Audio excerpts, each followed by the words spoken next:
Merhaba arkadaşlar. Bugün sizlerle birlikte nasıl car parking para hilesi yüklenir onu göstereceğim. En başta ara tuşuna basıp car parking para hilesi yazıyoruz.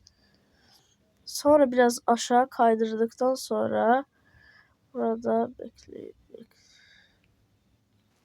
Evet arkadaşlar, biraz aşağı kaydırdıktan sonra burada car parking multiplayer apk hile yazılacak. Siz de ona tıklayacaksınız. Bekleyin, tıklayıp size göstereyim. Tıklıyorsunuz ve açılıyor. Aşağı kaydırdıktan sonra indir gelecek. Siz de indireceksiniz.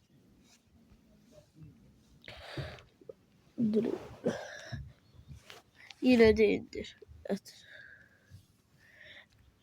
Evet arkadaşlar, videomuz bu kadardı. Kanala like atıp abone olmayı unutmayın. Bay bay.